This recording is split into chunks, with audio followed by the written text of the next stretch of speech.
muito legal, né? Quando a gente fala, tá demorando, não tá indo, tá empacado. Meu Deus, por que que a fulana vai? Por que que a ciclana vai e comigo não vai? A natureza não dá salto. Você não planta uma semente de maracujá hoje e amanhã você está comendo maracujá. E nós somos igual à natureza. Tudo que a gente começa, ela tem um tempo para poder germinar, um tempo para poder crescer, para a gente poder colher aqueles frutos. A gestação é assim. Então, absolutamente tudo é assim. E muitas vezes a gente, quando entra nesse movimento de comparação, a gente está vendo só o estado presente. A gente não sabe há quanto tempo essa pessoa está nessa luta, há quanto tempo ela está plantando, o que que ela precisou fazer para poder arar aquela terra, para poder adubar aquela terra, para poder colocar aquela semente. Tem uma máxima dentro do mundo do autodesenvolvimento que é, né? Nunca compare o seu bastidor com o palco do outro.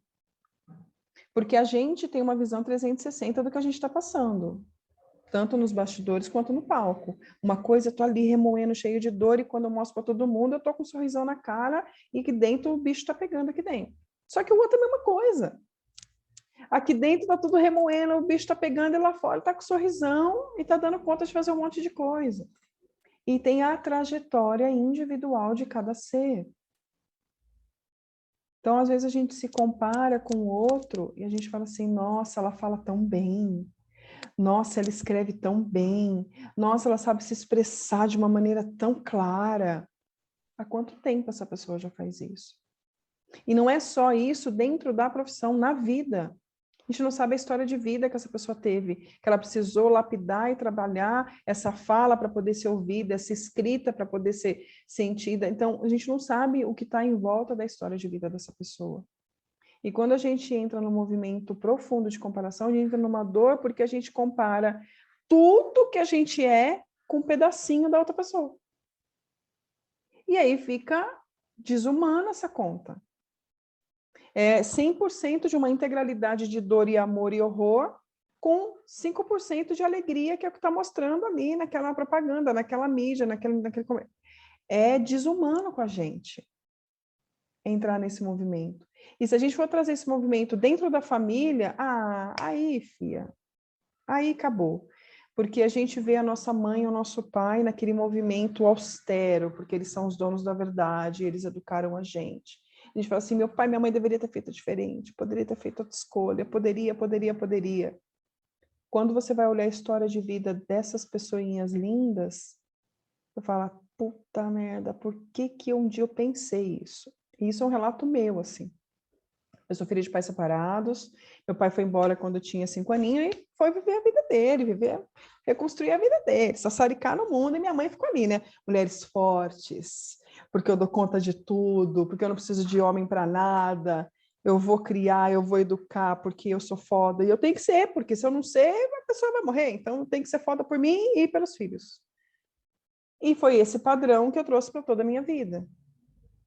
Então, uma mãe muito forte, muito poderosa, então eu me constituí uma mulher muito poderosa, muito forte, casada, quase 20 anos de casada, mas ainda com esse aspecto de eu tenho que dar conta de tudo. E quando você entra no movimento de entender as histórias, de perceber assim, eu não tenho que dar conta de tudo não é porque minha mãe deu que eu tenho que dar. Eu tenho um companheiro do meu lado, sinto muito que ela não teve, eu tenho. Então eu posso dividir isso com ele. Mas olhando bem no âmbito familiar, eu lembro quando eu fui tratar minha mãe no campo energético e espiritual, como muitos de vocês aqui sabem, e um pouco da história dela foi vindo, que eu parei um dia e falei assim, Deus, eu não imaginava que ela tinha passado por tudo isso. Eu nunca imaginei que minha mãe tinha sentido essa dor desse tamanho.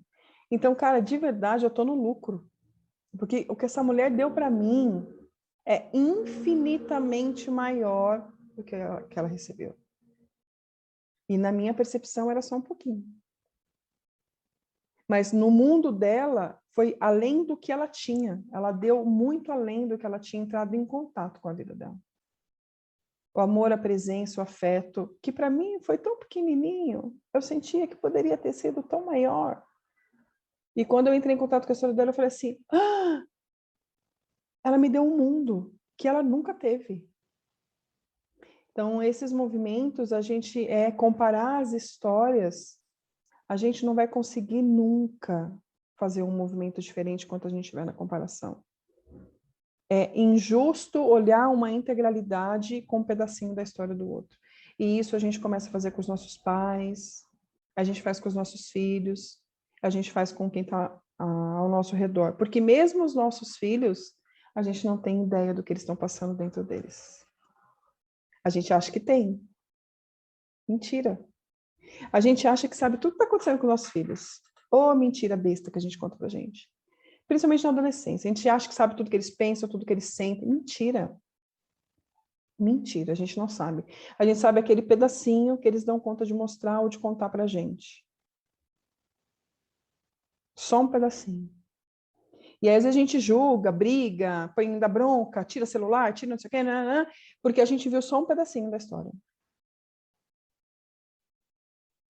A gente precisa ter uma visão maior sobre isso. E às vezes essa visão maior não é só sobre a história daquela pessoa, mas entender que ela é um ser integral e que tem um monte de dores dentro daquela pessoinha. Assim como a gente também tem. E respeitar esse movimento é um movimento muito bonito de encontrar a nossa verdade. Porque a gente sabe as dores que a gente está sentindo aqui. Então, a gente também se coloca no lugar do outro e fala assim, cara, ele também está no processo dele. Meu filho falou essas merda para mim, respiro. Se é alguma coisa que eu preciso trazer uma consciência, falar, cara, não é por aí. Eu entendo que você está em dor, mas não é desse jeito mordendo todo mundo que você vai poder levar a sua vida, a gente leva. Mas tem que entender, quando a gente fala de filho, né, porque pipocou aqui o assunto do filho, quando a gente fala de filho, qualquer movimento que esse adolescente está fazendo, é um grito interno profundo de olhem para mim. Tem alguma coisa errada aqui. E que eu também não estou dando conta de falar o que é, porque nem eu sei o que é. E esse movimento também é um convite para essa mãe olhar para ela. Porque por experiência própria, muitas e muitas e muitas e muitas das dores que meu filho vivenciava estavam em direta ressonância com as minhas. Inclusive coisas que eu não dava conta de pôr para fora, e ele falou assim, ah não, tá bom mamãe, você não dá conta, eu dou. E pimba. E aí não adianta só olhar para o adolescente e tratar nele, tem que tratar na gente também. Porque você está em ressonância, eu preciso trabalhar essa ressonância. E aí, na minha experiência, na maioria das vezes, assim, os 99% das vezes, quando essa mãe trabalha, ela libera o campo desse filho, esse filho para de entrar em ressonância com essa mãe, e aí ele vai viver as suas dores dele, e aí as dele, e aí não tem o que fazer. Só que daí, quando é a nossa dor, o fardo é mais leve. Dói, machuca, sangra, mas é mais leve. O fardo insuportável é sempre que a gente está carregando do outro. Não existe dor insuportável nossa. Não existe, gente. Não existe dor insuportável quando ela é nossa. Porque se a gente acessou aquela dor, que a gente dá conta de curar ela. Se está no nível insuportável, pode olhar que você catou isso de alguém. Então está na hora de devolver. E os nossos filhos são mestres em fazer isso. Adolescência, esse é esfregar na cara, né? Esse é esfregar na cara. Eles são mestres de falar assim, tá bom, mamãe, você não está dando conta, dá aqui para mim que eu dou. Ó, que dor, bobinho. Como é que vai dar conta? Eles são lindos instrumentos na nossa vida para mostrar isso.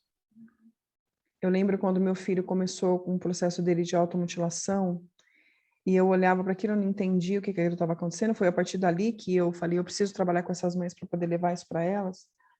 E aí a gente fez de tudo por ele. Tudo quanto é médico, tudo quanto é tratamento, tudo. E nada funcionava. Aí um dia numa constelação, se revelou que era comigo. E ele falou, não, mamãe, eu dou conta. Eu não dou conta de viver sem você. Se você morrer, eu não dou conta. Então eu vou no seu lugar. Eu falei, oi? Oi? Eu não gostei desse acordo. Não gostei desse acordo. Não gostei desse negócio. Eu acho que a gente precisa conversar mais sobre isso. E ali eu comecei o meu movimento profundo de olhar para mim. E esses sinais já tinham vindo antes. Eu lembro uma vez que ele começou com as espinhas, né, as abençoadas espinhas da adolescência, as abençoadas. E levamos um dermatologista, compramos as coisas, e compra creme, compra sabonete, compra. E aí tá lá, tá o negócio. Eu falei assim, filho, pelo amor de Deus, filho, comprei os negócios para você passar, e você não passa, você tem um rosto tão bonito, menino. Passa esses negocinhos aí para você ficar bonito. E ele, mãe, tá bom, é que eu tô esquecendo isso aqui. Passou um tempo, porque meu filho, ele é um pouco delicado, só que não. Ele é meio ogrinho, minha benção. Ele falou assim, mãe, pode fazer uma pergunta? Eu falei, pode, filho. Ele falou, ele lá no meu banheiro tem um monte de creme também, porque eu tenho umas espinhas, né, adultas, tem um monte de creme, um monte de coisa lá. Eu falei, nossa, mas você tem um rosto tão bonito, você é uma mulher tão bonita, por que que você não se cuida? Nem batom você passa. Aí a gente respira. Aí depois que você respira, você faz o quê? Você fala, obrigada, filho. É isso. E isso foi um movimento bobo, assim. Então, se a gente é espelho num movimento tão bobinho desse, que, passar um creme no rosto, que aí a mãe não passa, tá enchendo meu saco, por quê? Nem você faz nem por você, por que você tá enchendo meu saco para me fazer? Agora, imagine num campo mais profundo, no campo energético, no campo sistêmico, do que não é compreendido, porque não está no cognitivo. A gente é espelho em tudo, não é só no físico para os nossos filhos. A gente não veio mãe deles à toa. Tem uma lição ali que precisa ser trabalhada. Tem algo ali que precisa ser ensinado mutuamente. E uma das coisas mais importantes que a gente vem para ensinar para os nossos filhos é o auto-amor. É respeitar a nossa verdade. Mas aí a gente quer falar sobre isso, mas não quer viver isso. A gente fala sobre auto-amor, a gente fala sobre auto-respeito, a gente fala sobre aceitação, a gente fala, mas não vive. E aí é onde eles viram assim, não sei por que você está falando. Você fala, mas não faz. A gente fica puta. O que esse menino acha que é para falar desse jeito comigo? Porque é verdade, né? E nem sempre a gente vai dar conta de vivenciar aquilo que a gente fala. A gente sabe que tem que vivenciar, mas às vezes a gente não dá conta porque a gente também não se encontrou com a gente. E aí a gente tem que começar o movimento de voltar para casa, para nossa casa interna. E que para a mãe é como se fosse um egoísmo. A gente entende isso como egoísmo, mas isso não é. Isso é auto-amor. Como assim eu vou falar não para o meu filho? Vou. Ele vai ter que aprender a lidar com esse não, porque nesse momento é o meu momento. E a adolescência é o momento para que isso aconteça. Enquanto eles são pequenos, o movimento dessa mãe, desse pai, é sim integralidade, o tempo todo com aquela criança, porque ele precisa adquirir um monte de coisa. Então é ali, full time. Mas a adolescência, ela não é chamada de segundo parto à toa. Porque é uma ruptura, precisa acontecer essa ruptura. Ela é necessária. Porque essa mãe, esse pai, eles precisam voltar a ter vida própria. E esse filho e essa filha, eles precisam entender que tem um mundão maravilhoso lá fora para poder, meu filho, vamos, pelo amor de Deus, vai para a vida, porque ninguém dá conta de ser mãe e pai a vida inteira, não.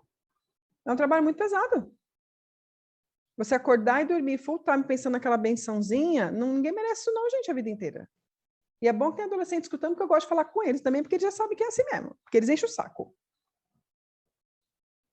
Então, 24 horas por dia nesse movimento materno e paterno é enlouquecedor se for pela vida inteira. Ou por isso que pai e mãe é função. É função, pai e mãe é função. E essa função tem tempo de validade. Mas a mãe não dá conta, né, gente? Porque a gente quer pôr os pintinhos embaixo da asa. E o nosso pintinho não pode crescer, porque daí meu pintinho vai crescer. Não quero meu pintinho crescer, mas precisa. E se a gente não dá conta de deixar nossos filhos ir para a vida, aí ficamos adultas, como a Isabelle falou, ainda nesse sistema muito louco dos nossos pais querendo a aprovação deles. Essa constante aprovação que a gente quer dos nossos pais é porque a gente ainda não rompeu com eles. E o rompimento não é do amor, porque o amor não tem como você romper, ele vai ficar no coração e vai para sempre. Mas é um rompimento, inclusive, do que o outro acha de você. E a primeira pessoa que eu tenho que romper isso são com os meus pais, na vida adulta. E isso começa a ser construído na adolescência. Por isso que eles são tão rebeldes. Tipo, ai, mãe, acho que você falou para mim, eu não sei se faz tanto sentido para mim, mas não. É, que bom que começa essas interrogações na cabeça. É o momento disso. Porque senão chega que nem eu, com 35 anos de idade, em simbiose completa com a minha mãe, achando que ainda tinha que contar absolutamente tudo da minha vida para ela. E não. Se eu quisesse contar, beleza. Mas eu tenho que? Não. Eu não tenho que nada. Eu sou uma mulher adulta. Se alguém tem que partilhar das minhas coisas comigo, é o meu companheiro. Porque ele está construindo uma vida comigo, não minha mãe. Isso é ficar entrando em contato com a verdade. É muito do que vocês falaram. Ah, não tem uma verdade absoluta. Não, a gente é uma essência. Mas existem as nossas verdades que a gente vai entrando em contato com elas. E essa verdade da gente entrando em contato é entendendo o que eu preciso deixar para trás, o que eu vou seguir agora no meu caminho, o que eu estou transformando em mim e estou sendo eu. Eu falei isso daqui, eu acho que não foi muito o que eu queria dizer. E já saiu da verdade, filha. Aí como que eu volto? Ari, ferrou,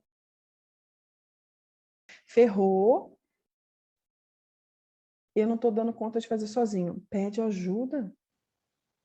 Um dos mecanismos da vida adulta saudável é pedir ajuda.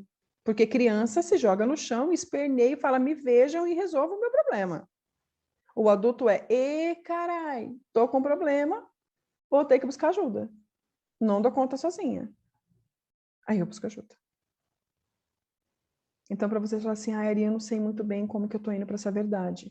O movimento é, olhe, você dá conta de fazer sozinha? Ótimo, estou na caminhada, um dia de cada vez, beleza. A natureza não dá salto, vamos que vamos. Plantei hoje, daqui 6 meses para nascer, beleza, vamos. Tem que deixar, tem que adubar, tem que pôr água, tem sol.